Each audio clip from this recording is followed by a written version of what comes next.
A paz de Cristo a cada um de vocês, aos que nos acompanham pela internet, ainda que privado de estar no mesmo ambiente conosco, eu quero declarar que a presença de Deus e o poder da palavra de Deus vai alcançar o seu coração também, aí onde você está. Gente, vocês estavam sumidos ou é impressão minha? Eu vi pouco vocês esse ano.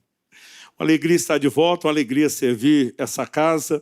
E antes de compartilhar a palavra que Deus colocou no meu coração, eu quero, em primeiro lugar, fazer aqui a menção da conferência que nós tivemos, 2 edições ontem, sábado de manhã e sábado à tarde. Eu fiquei impressionado como num feriado, esses horários tão desfavoráveis, e as 2 conferências estavam cheias. E a gente pôde falar a respeito do assunto do meu livro mais recente, O Cuidado do Corpo, Sabedoria Bíblica para o Bem-Estar Físico e Espiritual. Eu falei por umas 2h30 aqui em cada uma das edições.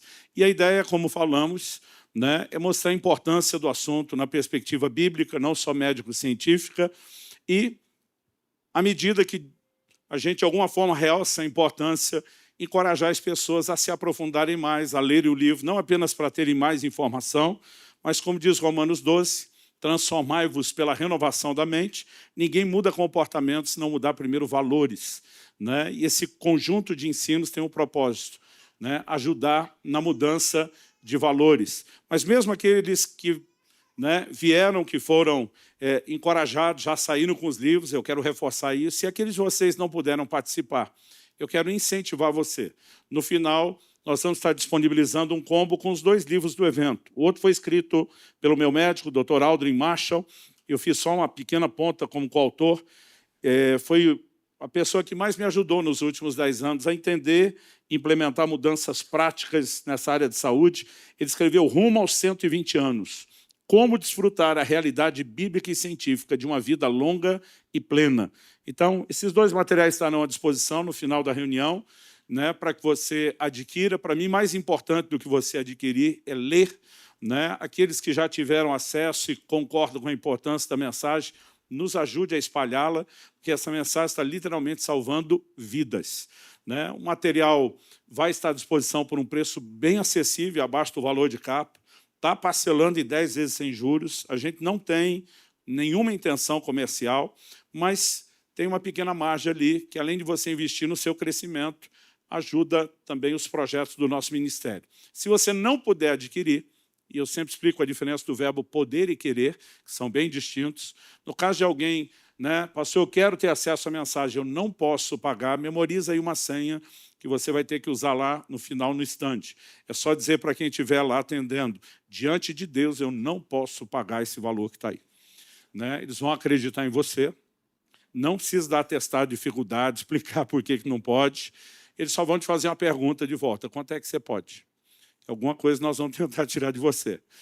Quer dizer, a pessoa não pode o valor todo, mas pode metade, 1/3, 1/4, e aí você pode cooperar de alguma forma. Mas, se você não puder apoiar os projetos do Ministério, pagando o valor sugerido, ainda que mais acessível, o Ministério apoia você, porque o que nós queremos é a divulgação da mensagem.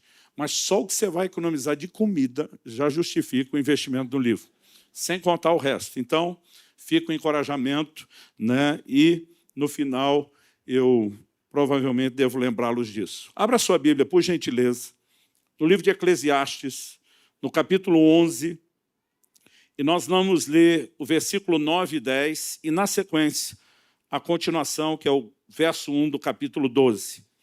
Eclesiastes, capítulo 11, verso 9 e 10, e também o 1 do capítulo 12. Eu vou ler na Nova Almeida atualizada. Alegre-se, jovem, na sua mocidade, e que o seu coração lhe dê muita alegria nos dias da sua juventude. Ande nos caminhos que satisfazem ao seu coração e agradam aos seus olhos. Saiba, porém, que de todas essas coisas Deus lhe pedirá contas. Afaste do seu coração a mágoa e remova do seu corpo a dor, porque a juventude e a primavera da vida são vaidade. Lembre-se do seu Criador nos dias da sua mocidade, antes que venham os dias maus e cheguem os anos em que você dirá, não tenho neles prazer. Eu quero tomar esse texto não só como ponto de partida, mas como aquilo que vai definir o trilho da nossa reflexão, da nossa meditação. O livro de Eclesiastes é atribuído a alguém que se identifica como pregador, que sabemos ser o rei Salomão, quem escreveu a maior parte do livro de Provérbios. Algo que você percebe ao longo, do livro é a menção que ele faz de tantas coisas que recebe um adjetivo: vaidade. Alguém que viveu o melhor dessa vida, mas no final começa a falar que muitas das coisas que damos demasiada importância são vaidade. E ele termina já falando na perspectiva de quem viveu muito, de quem é mais velho, dizendo aos jovens: alegre-se na sua mocidade, que o seu coração lhe dê muita alegria nos dias da sua juventude. Ande nos caminhos satisfaz seu coração e agrada os seus olhos. Traduzindo, se divirta, faça o que der na lata, aproveite a vida. E, evidentemente, ele está sendo sarcástico, porque imediatamente ele dá o contraponto. Saiba, porém, que de todas essas coisas, Deus lhe pedirá conta.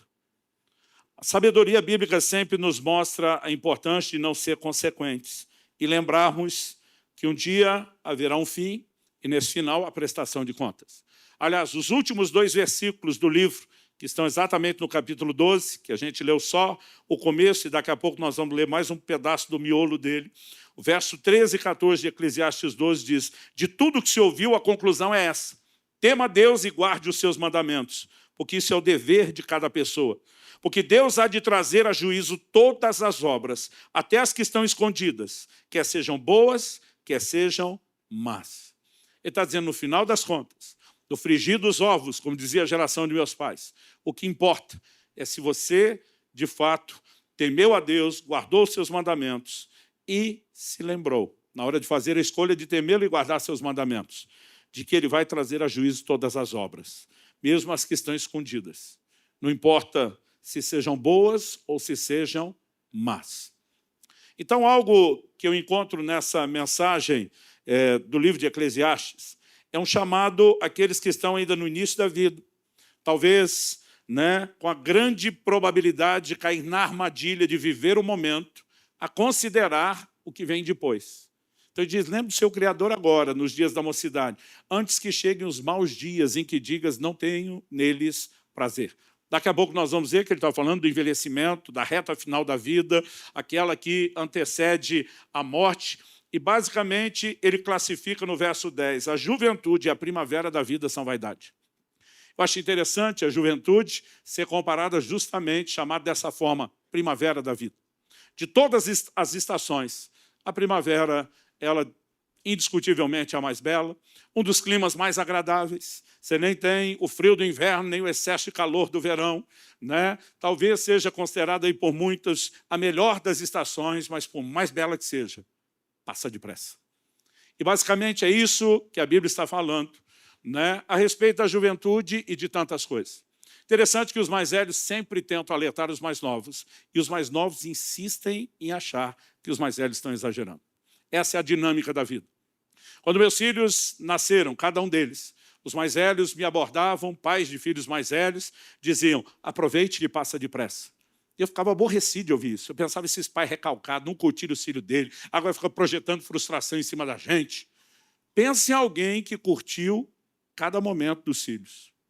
Mas o que é que eu falo para os pais de filhos novos hoje? Aproveite que passa depressa. Esses dias eu me peguei falando isso para o meu filho a respeito dos meus netos. Aproveite que passa depressa. A brevidade da vida é assustadora. A dinâmica de um estilo de vida moderno talvez torne o nosso ritmo ainda mais acelerado e muitos não estão trabalhando pensando no futuro, estão apenas vivendo o momento. E a sabedoria bíblica nos chama a olhar para frente, a cuidar do nosso futuro antes que cheguem os dias finais. O tema da minha mensagem hoje é Invista em teu futuro. Eu e você precisamos entender que há muita sabedoria quando aquelas pessoas que procuram ser previdentes, garantir seu pé de meia, um conforto e segurança financeira, agem e se programam dessa forma. Normalmente não é a cultura do brasileiro. O brasileiro não costuma ser previdente sobre o final, não tem uma cultura de trabalhar possibilidades que fujam do seu controle, e acredita que se falar da morte, dá azar. Mesmo depois de crente, ele fica preso à superstição. Ai do corretor de seguros, que na hora de vender o produto, não usar a palavra correta. É por isso que eles vão te dizer, no caso de você faltar. Porque se falar morrer, deu ruim, criou um bloqueio emocional, perdeu a venda, né? Porque a gente não gosta de pensar. Mas para nós, que entendemos a importância e o valor da palavra de Deus, a gente tem que lembrar disso. A morte, e eu não vou dizer aqui você faltar, não. Vou dizer você morrer mesmo. A morte é algo inevitável. Todos nós precisamos entender que é uma questão de tempo. Aliás, é uma questão de tempo que chegue o desfecho final. Porque até que ele chegue, nós já estamos morrendo na prestação, aos poucos. E 2 Coríntios 4,16, o apóstolo Paulo diz, ainda que o homem exterior se corrompa, o interior, contudo, se renova de dia em dia. E diz do lado de dentro, renovação, do lado de fora, deterioração. Né? Então, para aqueles que já são mais velhos e lembram da época que a gente pagava aqueles carnês com muitas prestações, né? Eu digo que envelhecimento é a morte num carnê de muitas prestações diárias. E cada dia a gente vai pagando uma de cada vez. Mas chegará o inevitável momento onde cada um de nós partirá. E eu e você precisamos entender que mais do que a sabedoria de ter o pé de meia, um conforto financeiro, é investir não só no tempo final que antecede a morte, mas é investir principalmente no que vem depois. É sábio procurar garantir sua segurança e conforto financeiro dos seus últimos anos. Aliás, eu diria não só sábio, a gente encontra fundamentação bíblica para isso. Quando José é usado por Deus para interpretar o sonho do faraó, das 7 vacas gordas engolidas pelas magras, ele fala de 7 anos de provisão que serão seguidos de fome. E diz, ei, a ideia da provisão não é que você torre tudo quando ganhar, é que você trabalhe com provisionamento para depois, para a hora da necessidade. E de forma alguma eu quero insinuar que ser previdente, procurar garantir segurança financeira para o tempo do fim não é importante. Eu não estou falando contra isso. O que eu quero é falar de algo ainda mais importante do que isso. Porque quando eu uso a expressão invista em seu futuro, eu quero que você entenda que há investimentos melhores e mais importantes do que apenas garantir a segurança e o conforto financeiro. E, ao olhar para o que a Escritura fala sobre o nosso ser integral, 1 Tessalonicenses 5,23 diz, e o Deus da paz vos santifique em tudo. O pastor Eibe gosta de usar esse texto para dizer que o Deus é de vocês aqui, da paz. Né? Ele diz, e o Deus da paz vos santifique em tudo. Algumas outras traduções, em vez de em tudo, optaram por santifique o vosso ser inteiro. A palavra aqui traduzida do original grego é holoteles, e significa completo em todos os aspectos. O que é o ser completo? O texto diz, e que o espírito, a alma e o corpo de vocês sejam conservados íntegros e irrepreensíveis na vinda de nosso Senhor Jesus Cristo. Você é um ser tripartido, composto de espírito, alma e corpo. Com seu espírito você tem consciência de Deus e das coisas espirituais. A alma é o lugar, a sede da sua personalidade, a base do seu intelecto, vontade, emoções, onde você tem consciência de si mesmo. Mas o corpo é aquilo que te permite ter a consciência do mundo natural, físico, inclusive interagir com pessoas e coisas. E esse é o nosso ser inteiro, espírito, alma e corpo. Quando você olha a mensagem de Eclesiastes sobre investimento no futuro, ele vai mexer em cada um desses 3 aspectos. Primeiro que eu vou destacar aqui é o aspecto espiritual. Lembre-se do seu Criador. O segundo diz respeito ao aspecto emocional, ligado à alma. Afaste do seu coração a mágoa. E o terceiro diz respeito ao aspecto físico. Assim como afaste do seu coração a mágoa, está em Eclesiastes 11:10, e também diz, remova do seu corpo a dor. Eu quero falar de um investimento no seu ser integral, espírito, alma e corpo, que não é meramente um investimento financeiro. Eu quero que você, por gentileza, me acompanhe seguindo essa linha. Em primeiro lugar, vamos destacar o elemento ou aspecto espiritual. Lembre-se do seu Criador. Você pode repetir isso comigo? Diga, lembre-se do seu Criador. Atos 17, versos 26 e 27, quando o apóstolo Paulo está pregando em Atenas, o maior palco da filosofia do mundo dos seus dias, Eu costumo brincar que talvez nenhum outro lugar do mundo tivesse tanta gente por metro quadrado fazendo os mesmos questionamentos existenciais básicos. Quem eu sou? De onde eu vim? Para onde eu vou? Para essa gente sedenta de resposta. Paulo diz, de um só homem, uma referência a Adão, Deus fez todas as raças e tribos dos homens. Para quê? Para que é um indicativo de propósito? Para que o buscassem. Eu e você existimos, primária, principalmente, para buscar a Deus. Evidentemente que o encontro com Deus não garantirá apenas uma boa eternidade, mas muda completamente a realidade da nossa vida atual, terrena, presente. Não existe realização plena a não ser na presença de Deus. Salmo 16:11 diz, na tua presença, a plenitude de alegria, a sua destra delícias perpetuamente. Ou seja, só um único lugar onde você pode encontrar a mais cheia, completa medida de realização e satisfação, que é na presença de Deus. E nós precisamos olhar para isso e entender que buscar a Deus é primordial. E quando falamos de buscar a Deus, a primeira coisa que eu e você precisamos entender sobre o futuro é que, se estamos fadados a, em determinado momento, morrer, e a nossa vida aqui é finita, é rápida, é passageira, é efêmera, então eu e você temos que nos preparar para o que vem depois. Em 1º livro de Reis, no capítulo 2, no verso 1 e 2, a Bíblia diz assim, quando se aproximava o dia da morte de Davi, ele deu ordens a Salomão, seu filho, dizendo, eu vou pelo caminho de todos os mortais. Portanto, tenha coragem e seja homem. Quando se aproximava o dia da morte, é nesse momento que ele fala, eu vou pelo caminho de todos os mortais. Todo mundo vai morrer. Cada um de nós vai ter que lidar com essa realidade. A pergunta a ser feita é, quando esse dia chegar, eu e você estaremos ou não preparados para isso? Tem muita gente investindo num futuro financeiro, mas não está pensando em coisas mais importantes. Por exemplo, tem gente garantindo a segurança financeira, mas não está estocando saúde para usufruir. Pior, tem gente guardando dinheiro, mas não está pensando no que vem depois da brevidade da vida.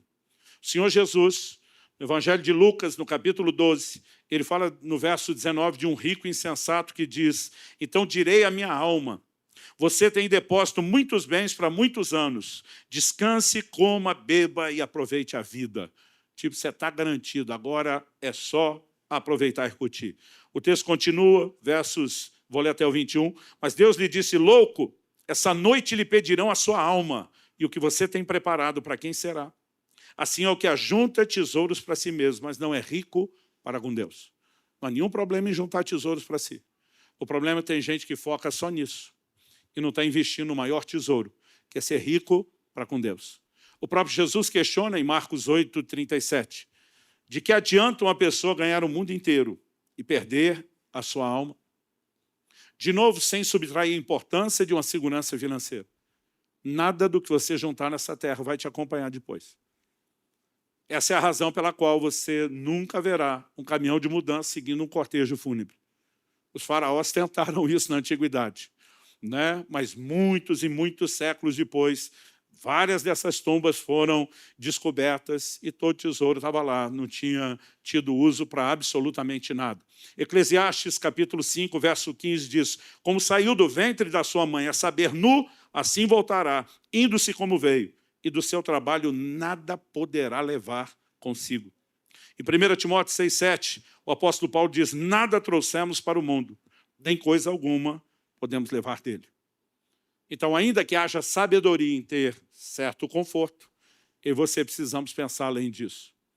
E quando falamos de investir no futuro, começando da perspectiva espiritual, a primeira, a mais sábia, a mais importante decisão da sua vida, diz respeito a entregar a sua vida a Jesus Cristo.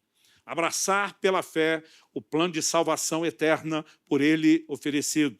Né? Decidir sujeitar a sua vida ao governo e ao senhorio dele. Ah, pastor, mas o senhor acha que, se não todo mundo, a grande maioria de nós já não está aqui porque valoriza isso? Tenho certeza que sim. E se alguém aqui que ainda não tomou essa decisão, não adie, não postergue mais essa decisão tão importante. Mas ainda que você já tenha tomado, eu quero lembrar a você que na vida cristã não adianta apenas começar bem. Nós precisamos terminar bem. A vida cristã não pode ser comparada a uma corrida dos 100 metros rasos. Ela está mais para uma maratona. E tão importante quanto a maneira como você começa, ou até mais, é a forma como você termina. Paulo adverte os Gálatas perguntando, vocês corriam bem. Quem foi que os impediu de continuar obedecendo à verdade? Não adianta apenas começar crendo. Toda a instrução neotestamentária é clara, eu e você temos que perseverar na fé. Você pode dizer amém? O apóstolo Paulo vai dizer no final dos seus dias, combati o bom combate, encerrei a carreira, porque a carreira não é só para ser começada, é para ser completada, e ele diz, eu guardei a fé. Se a fé não pudesse ser pedida, não haveria motivo de levantar essa bandeira dizendo, eu aguardei. Paulo escreve a Timóteo e fala de pessoas que naufragaram na fé. O que era o naufrágio? Antes de abordar o naufrágio, a gente precisa entender o que as pessoas foram expostas a ele queriam. Entrar num barco, em algum navio, atracado num porto, com o objetivo de fazer uma viagem, uma jornada, atracar em segurança no destino final e lá desembarcar. O naufrágio abortava a jornada. As pessoas não só não a completavam, como pereciam. E quando ele aplica essa realidade na fé, ele está dizendo, é possível começar a jornada da fé sem terminá-la e se perder no meio do caminho. Então, todos nós precisamos entender que não basta apenas um dia ter tomado essa decisão, nós precisamos perseverar, nós precisamos continuar firmes. Pastor, mas se eu decidi Jesus e já entendi, estou perseverando, tem algo mais que dá para melhorar o seu investimento eterno, investir no seu futuro espiritual. E o que é isso? Segundo aos Coríntios 5,10, diz que cada um de nós, importa que cada um de nós compareça perante o tribunal de Cristo, onde cada um de nós receberá a recompensa, a retribuição de tudo aquilo que fizemos por meio do corpo. Na doutrina bíblica, há algo que nós destacamos pelo nome de galardão, recompensa. Isso não diz respeito à salvação, é a recompensa dos salvos. O apóstolo Paulo, em 1 Coríntios 3, verso 10, diz, segundo a graça de Deus que me foi dada, lancei o fundamento como sábio construtor, e outro edifica sobre ele, porém cada um veja como edifica. O que é o fundamento? Ele vai dizer, porque ninguém pode lançar outro fundamento, além do que foi posto, o qual é Jesus Cristo. Mas depois que Jesus entra na vida de alguém, a Bíblia diz, temos que construir sobre Jesus.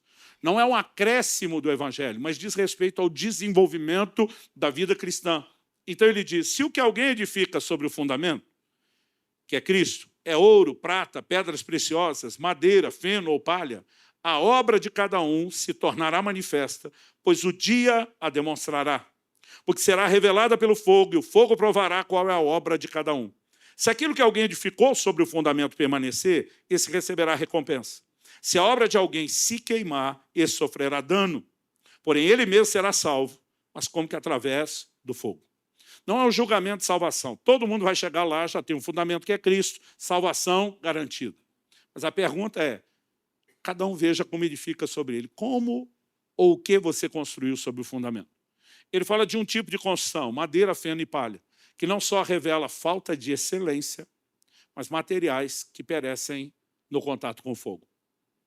Mas ele também fala de uma construção de ouro, prata, pedras preciosas, que aqui sim nós não só temos excelência, mas material resistente ao fogo. E diz, o fogo vai demonstrar a obra de cada um. Fogo na Bíblia fala de juízo, ou seja, o que entendemos é que o texto claramente está dizendo que nossas obras serão julgadas. Ele diz, se for madeira, feno e palha, vai queimar, não sobrevive. Se for ouro, prata, pedras preciosas e resistiu, galardão, recompensa. Mas a Bíblia diz, daquele que queimou, sofrerá dano. E diz, o tal será salvo. Então o dano não é perda de salvação. Todo mundo vai entrar para a mesma eternidade. Mas algo que você precisa entender é que o céu não tem regime socialista. Mesmo que todos sejam salvos e vão para o mesmo lugar, no mesmo destino, as recompensas serão justamente dadas de acordo com aquilo que cada um fez. Então vai ter uns crentes que vão entrar sapecados pelo fogo sem recompensa nenhuma. E tem outros que vão ter recompensas extraordinárias. A única coisa que eu e você levamos nessa vida, nós destacamos antes que ninguém leva bem material.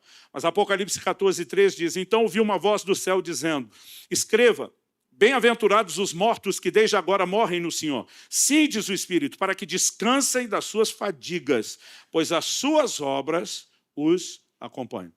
A única coisa que eu e você vamos levar dessa vida conosco são as nossas obras. O que fizemos para Deus. Alguns anos atrás, um empresário da minha igreja um dia falou, pastor, Eu fico olhando para a sua vida e fico impressionado. Como o senhor é uma pessoa tão sem ambição. Eu aqui, gastando toda a minha vida, energia para ficar rico, e o senhor se doando às pessoas. Eu falei, olha, o que cada um está fazendo, você não está errado não, mas desculpa, eu vou discordar de você. Eu não sou alguém sem ambição. Eu falei, nós só temos ambições diferentes. Você planejou e decidiu se dedicar a buscar o seu sonho de ser rico só nessa vida passageira. Eu decidi ser rico a eternidade toda. Enquanto você está focado nessa coisa efêmera, eu decidi investir na riqueza eterna. E vou dizer, talvez seja mais ambicioso que você. A diferença é que minha escolha foi um pouco mais inteligente que a sua. Então não me chame de alguém sem ambição. Ele ficou me olhando, assustado, falou, nunca pensei nisso. Eu falei, pois deveria. Porque aqui eu posso não acompanhar seu nível. Comer, vestir com você, morar com você. Mas você não está com a menor chance de ser meu vizinho no condomínio de luxo de lá. Ele riu, eu falei, brincadeiras à parte, nós não precisamos fazer as mesmas coisas, porque não fomos chamados para fazer as mesmas coisas. Eu falei, mas mesmo se você entende que esse é o seu lugar, seja uma pessoa que não foque só em ganhar dinheiro, pregue o evangelho para as pessoas do seu meio, ajude a cuidar daquele que se converte, trabalhe para Deus, sirva a Deus e construa também com inteligência riqueza para toda a eternidade. Então não importa se estamos falando da decisão a ser tomada por Cristo, da perseverança na decisão já tomada ou da construção do galardão. O nosso primeiro e mais importante investimento no futuro é o aspecto espiritual. Quem está entendendo, diga amém. Segundo lugar, eu quero falar do aspecto emocional. E o desafio é, guarde o seu coração. Você pode repetir isso comigo? Fala, guarde o coração. O livro de Provérbios diz lá no capítulo 4, sobre tudo que se deve guardar, guarda o teu coração, porque dele procedem as fontes da vida. Então, assim, quando falamos de um lugar que é inteligente de proteger, é o nosso coração. Agora, estamos falando do quê? Já que o livro de Eclesiastes, que é o nosso texto base, o trilho no qual estamos trabalhando, diz, afaste do seu coração a mágoa, eu e você precisamos planejar um estilo de vida onde a gente não deixa a mágoa e o ressentimento entrar. Gente, é uma diferença enorme quando você vai lidar com velhinhos que se deixaram contaminar pela amargura e os velhinhos que não. Nós não estamos falando só da saúde ou da qualidade de vida emocional. Estamos falando do aspecto relacional, estamos falando do espiritual e até físico. É fato estatístico. Pessoas que guardam mágoa e não perdoam têm deficiência até mesmo na sua saúde. Agora, o que diz Hebreus capítulo 12, verso 15? Cuidem.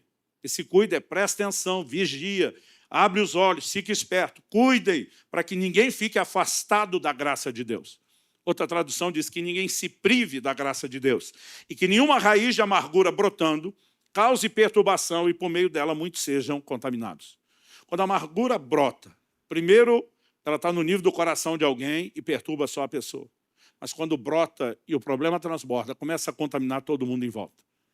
Agora, antes de ser um problema emocional, quando está no nível pessoal, antes de ser um problema relacional, quando transborda para os outros, em primeiro lugar, é um problema espiritual. O texto começa com a advertência, não se prive da graça de Deus. Por que eu e você recebemos de Deus perdão e salvação? Pela graça sois salvos mediante a fé. Agora, o que significa se privar da graça? Ele está escrevendo a gente que já foi alcançado pela graça. Jesus pontuou com clareza, se você não perdoar os seus ofensores, você não será perdoado pelo Pai Celeste.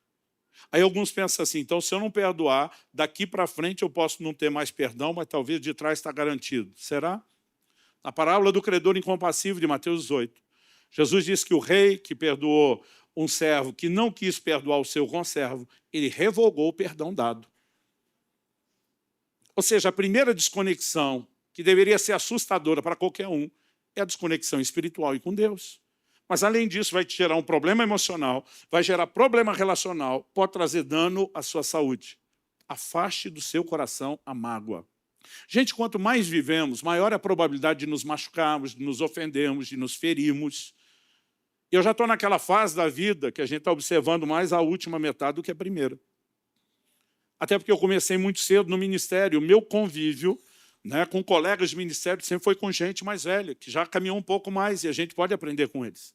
Pastoreando, a gente lida com todo tipo de gente, inclusive gente mais velha. E eu posso te dizer que já estou naquela fase da vida que eu já vi muita água passar debaixo da ponte. As pessoas vão sucumbindo às armadilhas de Satanás e mordem essa isca da ofensa, que é algo danoso.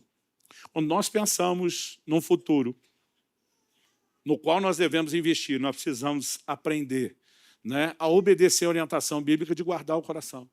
Nenhum de nós deveria deixar a mágoa entrar.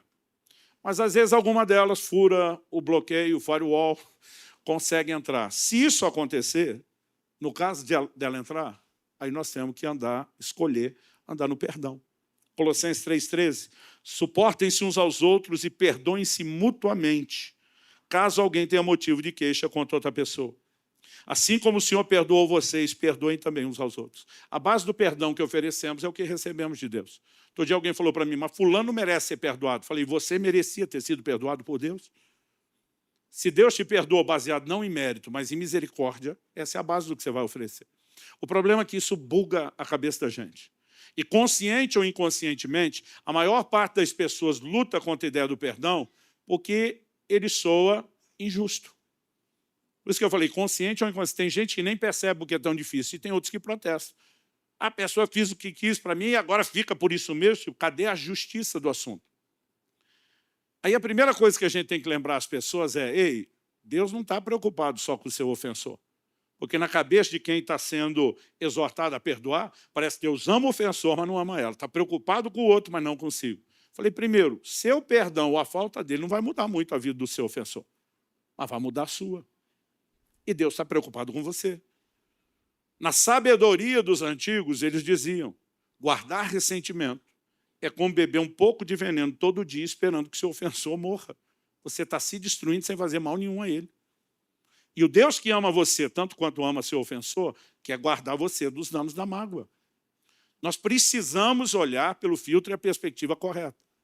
E quanto ao assunto justiça, nós precisamos entender que a Bíblia diz que a ira do homem não opera a justiça de Deus. Quando você se ira, quando você fica magoado, quando você quer se vingar, em qualquer um desses momentos, Deus diz, eu não posso acionar minha justiça.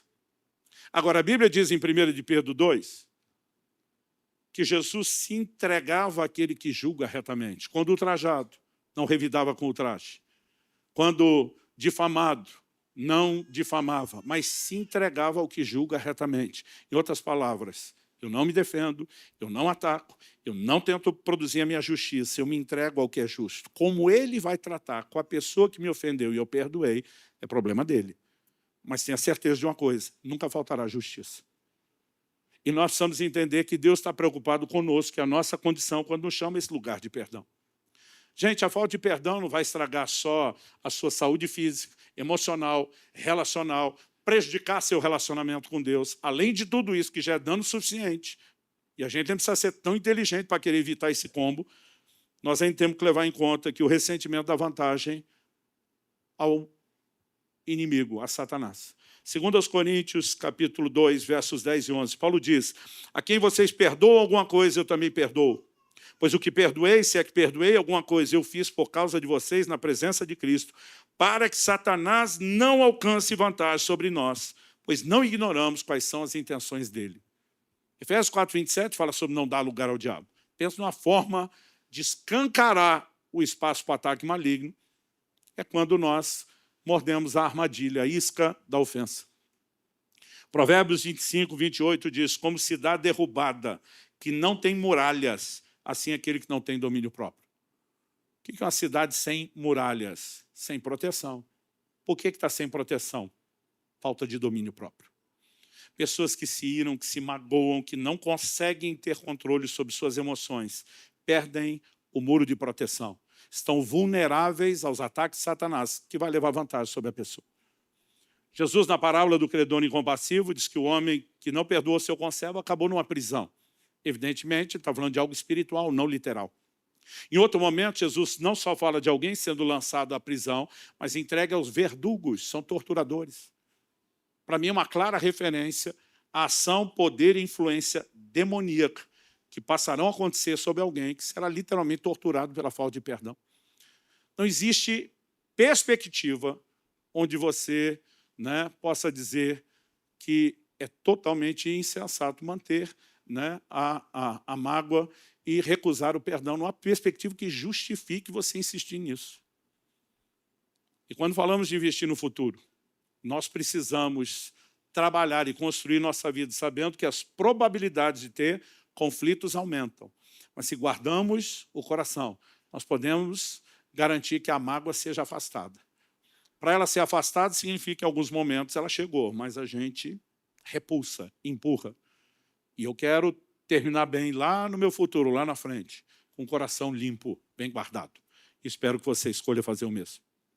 Terceiro lugar, remova do corpo a dor. Esse é o aspecto físico. Você pode repetir isso comigo? Diga, remova do corpo a dor. O que é que Deus estava dizendo? Gente, não tinha analgésico naquela época.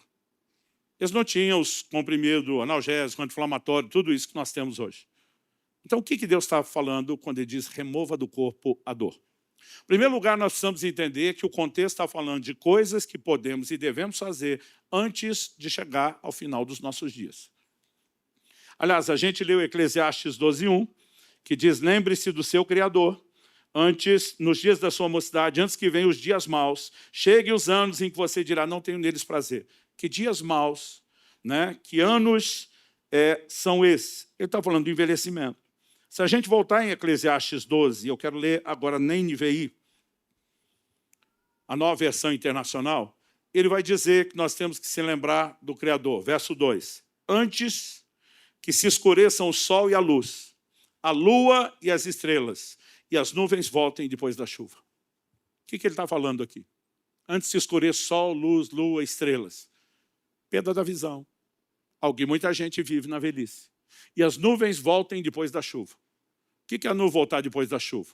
Para ser simplista até demais na definição, a chuva é o derretimento da nuvem.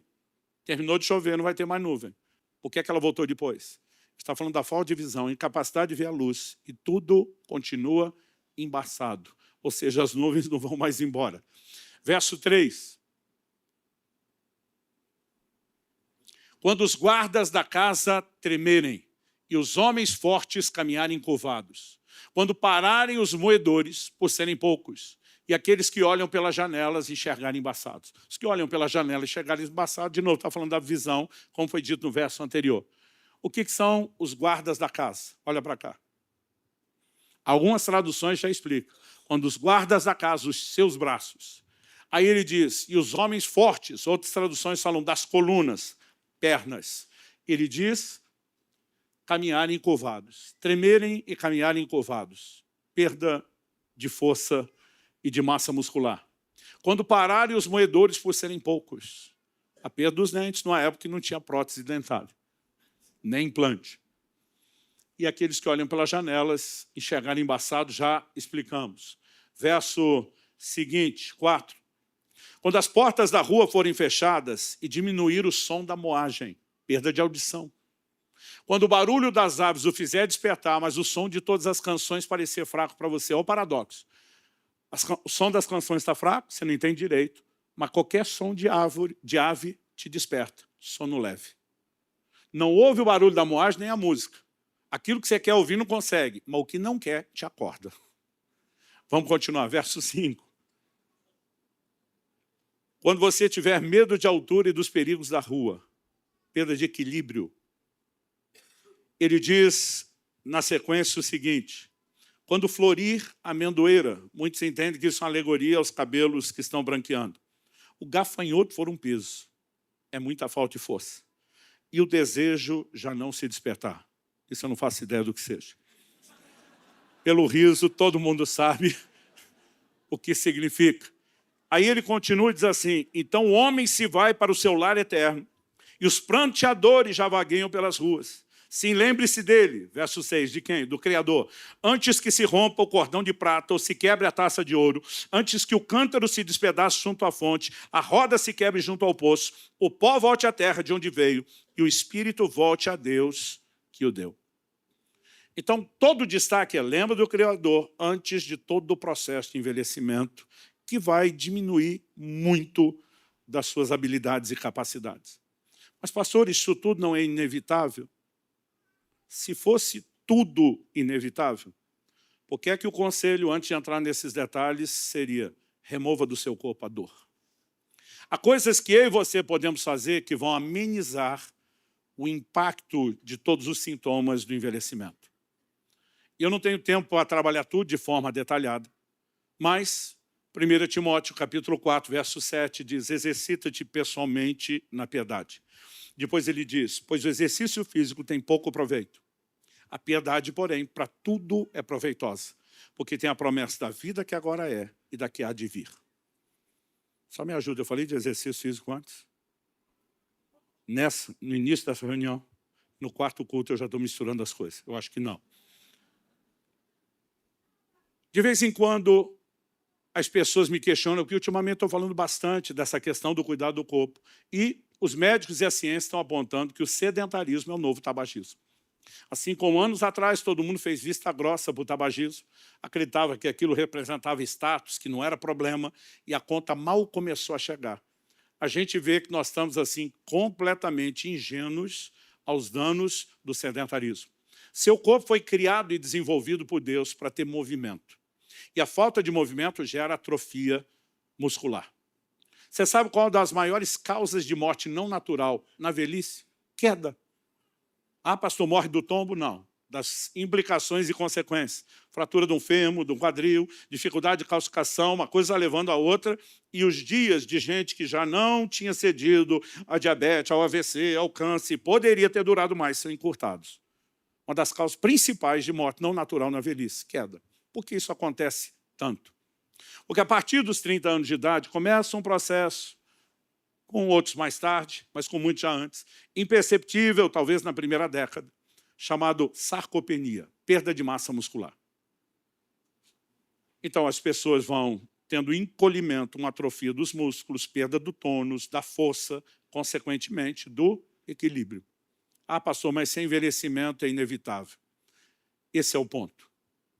Nossa geração tem provas suficientes, não apenas de especulação teórica do mundo científico, mas de avaliações práticas, de que nós podemos reverter a sarcopenia.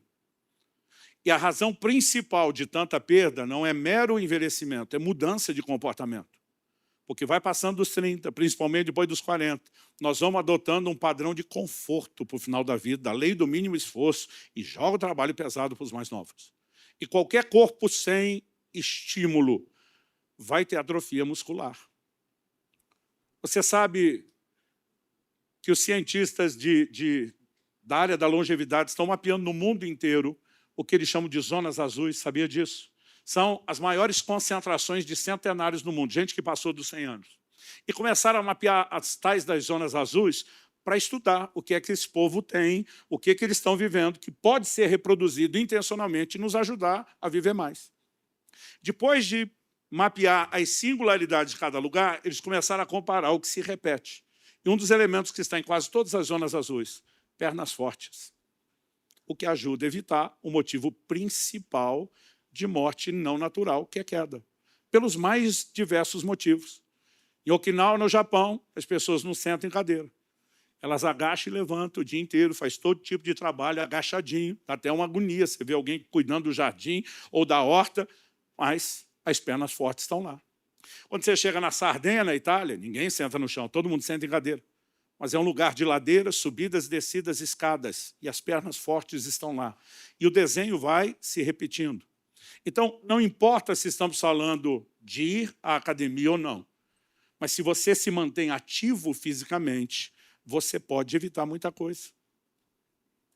Eu não sei você, mas eu quero ser o velhinho da cabeça boa. E uma das melhores formas de prevenir, né, a demência na velhice, os neurologistas estão sustentando isso, exercício cardiovascular, aeróbico. A irrigação sanguínea produzida no cérebro por esse tipo de exercício tem o poder de produzir neuroneogênese, a formação de novos neurônios. Eu sou o tipo de gente que não tem, né, estimulante que me tira o sono. Você pode me dar junto 1 litro de café expresso concentrado, 1 litro de Red Bull, eu bebo tudo, pode fazer qualquer outra bagunça, mas não tira meu sono. Agora, se eu fizer cardio antes de dormir, já era, o sono foi embora. Porque o cérebro será tremendamente estimulado por essa irrigação sanguínea. Então, não sei você, eu quero ser o velhinho da cabeça boa. E aí vai ter que ir para o aeróbico. Mas não adianta ser o velhinho da cabeça boa e perna ruim. E para ter perna forte, você vai precisar de algo mais do que aeróbico. Você vai precisar do anaeróbico. Treino de força, resistência, né? Musculação, seus derivados, né? Que vão incluir até pilates. Nós precisamos entender que o exercício pode mudar a nossa realidade. Gente, por causa do sobrepeso, eu falo muito disso quando nas conferências, no livro do Cuidado do Peso, eu falo que a semelhança do carro, eu avariei toda a suspensão, coluna, joelho, tudo. Ombro. Pensa num camarada que vivia com dor desde os 30 e poucos anos. Hoje, aos 50, não tem mais dor. Porque o exercício físico pode mudar a realidade. E quando a Bíblia está dizendo, remova do seu corpo a dor, a coisa que eu e você intencionalmente podemos fazer e que nos ajudam nisso. Hoje a maioria de nós não anda para nada. Antigamente ninguém tinha meio de transporte, todo mundo andava para tudo. Todo o trabalho era manual. Ninguém trabalhava na frente do computador, com telemarketing, dirigindo carro ou caminhão o dia inteiro. E o sedentarismo está nos roubando muito. Agora me entenda, querido, não estou protestando contra a modernidade. Sexta-noite eu estava pregando em Recife, sábado de manhã eu já estava ministrando aqui em São Paulo, porque vim num voo direto de 3 horas e pouco. Se tivesse vindo a pé, eu não sei quando é que ia chegar.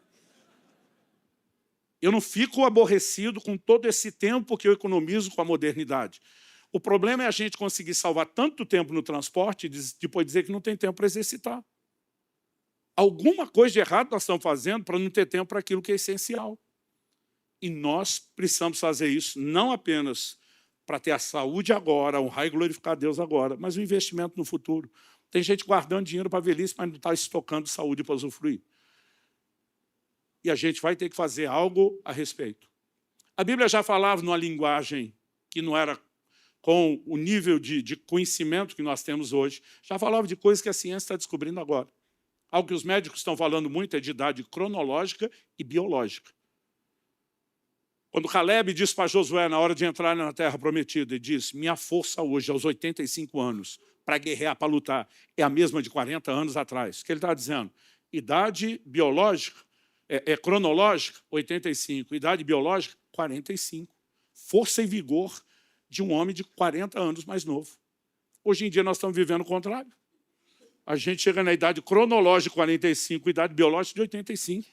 Gente, não estou exagerando. Aos 41, quando eu resolvi que eu precisava me cuidar e fui me avaliar, minha idade biológica era de mais de 70. Hoje, aos 51, ela regrediu para 35. Qualquer um pode virar o jogo. Não há motivo para que a gente não invista em cada uma das áreas do nosso futuro. E eu creio que Deus está chamando a igreja a acordar e despertar para todas as áreas de cuidado. Além de lembrar-se do seu Criador e vestir na vida espiritual, começando a salvação, a perseverança nela, o galardão, de guardar e afastar seu coração da mágoa, você pode remover do seu corpo a dor. Evidentemente, né, que quando eu falo a respeito de exercício, a realidade de cada um. Eu não estou dizendo que você tem que ir para uma academia e ficar hipertrofiado do tamanho de um guarda-roupa, mas, no mínimo, a gente precisa evitar a perda de massa muscular e atrofia. Isso não apenas vai te dar mais saúde. Gente, antigamente a gente só falava do exercício físico, tendo como um daqueles pouco proveito que o Paulo fala, né, a área cardiovascular. Só isso já seria o suficiente. Eu tenho prova disso. Meu médico que me acompanha está mapeando, né, o meu corpo, a resposta e o desenvolvimento há 10 anos. Ele falou para mim no início do ano, falou, olha que coisa interessante, Lúcio.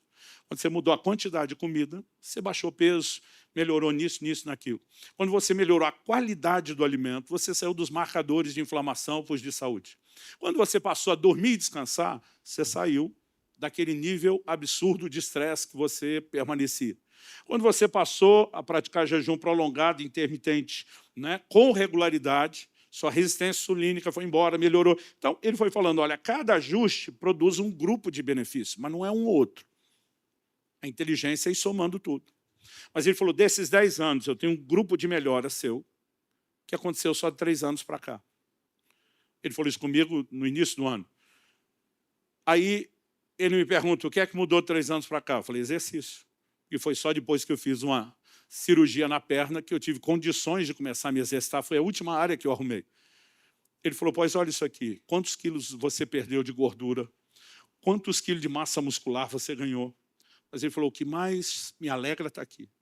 E eu nem sabia que tinha exame para ele controlar isso. Ele falou, olha a melhora da elasticidade das suas artérias, em especial a aorta.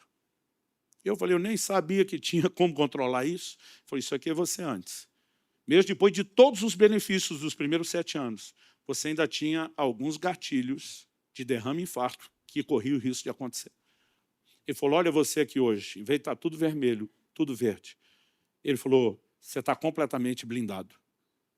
E eu fiquei quieto, pensativo. Ele falou, o que foi? Eu falei, doutor, meu pai morreu aos 63 anos, homem de Deus. Morreu de dissecção da aorta.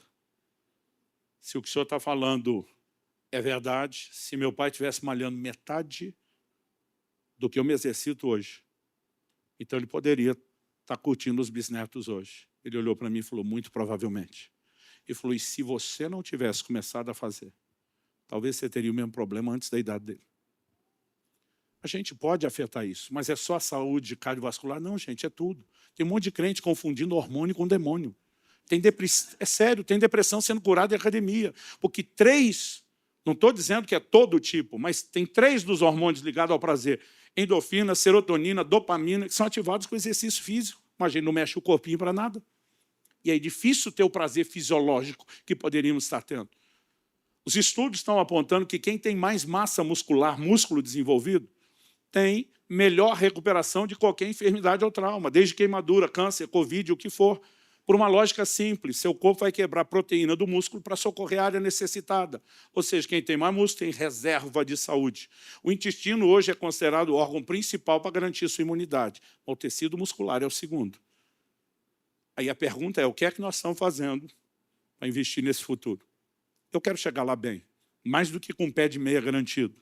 Eu quero garantir minha eternidade, minha vida espiritual, eu quero guardar minhas emoções e eu quero chegar com saúde.